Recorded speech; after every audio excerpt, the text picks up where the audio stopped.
Have you ever thought of someone so highly, put them on a pedestal until they let you down, and then it's as if your whole world crashed down too? Or maybe you had something pretty serious or important going on and you downplayed it and you said, oh, it's going to be fine, or I'm fine, when really you're not. Today we're talking about 2 more blind spots that distort our vision in opposite directions. This is part 2 of our deep dive into 10 blind spots. I'm Robyn Coffman, a board certified Christian counselor with 30 years in private practice. Let's get into it.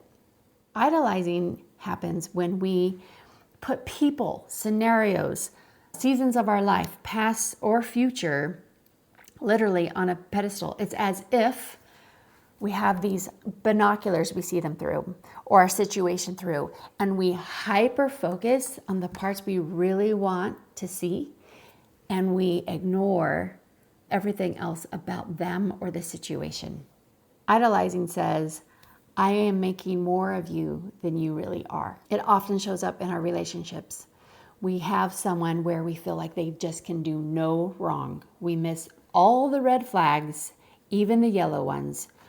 We may defend them, explain their actions, keep giving excuses, or inflating even beyond what they say they are. You might even create a version of them that doesn't even exist. I often see this with my clients where someone's in a relationship and they're just gut punched. They find out something about their loved one that they didn't expect. But when we dug deeper, all the signs were there. They idolized and picked the parts they wanted to believe and ignored the rest. And they were wondering, why can't I get over it? Well, when we don't live in our reality and we idolize, there's nothing for us to fall back on but that fantasy. And that's a lot of unworking we have to do. It can also show up in the way we look at our past or our future. We can romanticize a season of our life and forget all the bad parts and put that expectation on our current situation. Like, oh, the first few years of our dating, it was just like bliss. And now we're in year 6. Why can't it be like that? Or we can do it with our future. Once the kids are gone, we are just going to have the best life. We're going to live in bliss. That's another form of idolizing. If you find yourself saying things like, well, she would never hurt me, or I know it looks bad, but you don't know the whole story, or gosh, once I get to that place in life, it's all going to work out. Or if we find ourselves saying, if I can only get back to when blank, we're most likely idolizing a former version of us or our situation that no longer exists, and we keep clinging to it. Idolizing keeps us stuck because we are hyper-focused on only what we want to see, and that keeps us from living in reality. So my question to you is, where have you put someone or something in such a high position you're not able to see it clearly anymore? All right, the next blind spot is minimizing. Minimizing is basically the twin to idolizing. Where idolizing, we're so hyper-focused and we zoom in on the things we want to see. Minimizing, if you thought about a binocular, when you turn it around the other way and you look through it the opposite, it zooms out everything. It demagnifies. It shrinks reality. And that's what we do when we minimize. We undercut the seriousness or the importance of what's really before us. We're basically saying it's no big deal. We can do it in very small things and little daily habits where we write off like, oh, I had a little more sugar or caffeine than I probably should, but it was a stressful week. It is what it is. Those little comments compound over time, and they subtly break down us living in our true reality. And that can be dangerous.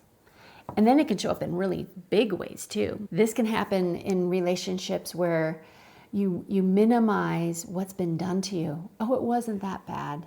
They didn't mean it. I've been through worse. I don't have as bad as so-and-so. Oh, I should be over it by now. All of those are minimizing statements to your story. And that ultimately hurts you and your soul. When we minimize, we block healing. We're not taking into account the fullness, the gravity, the weight of what we're doing or what has been done to us or what has changed in our life that we need to accept. One of the hardest clients it is for me in my heart to watch is when I have someone come in and minimize their suffering. When they say, well, I don't have it as bad as so-and-so, or so-and-so has it so much worse. Who am I to complain?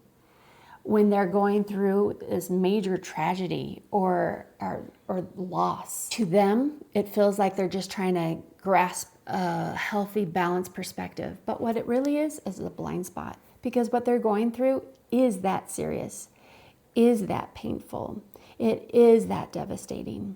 And when we don't honor and give dignity to our pain or to the seriousness of our situation, we're setting ourselves up in this kind of martyr complex that is really just a blind spot. It is not necessary wisdom that we're bringing to the table.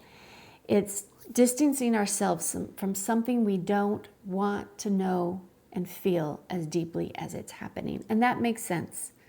But if you do want healing, this is where we need to look at this blind spot and call it for what it is. So my question to you is, what have you been calling not that big of a deal that actually really deserves your compassion and your attention? So if I were to summarize these next two blind spots, I'd say idolizing makes something bigger than it is, and minimizing makes it smaller than it is to protect something in us that we don't want to see clearly.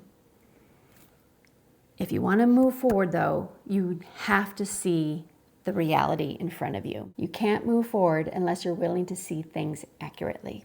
Subscribe so you can hear the next pair, and if you missed the first two, you can see it here.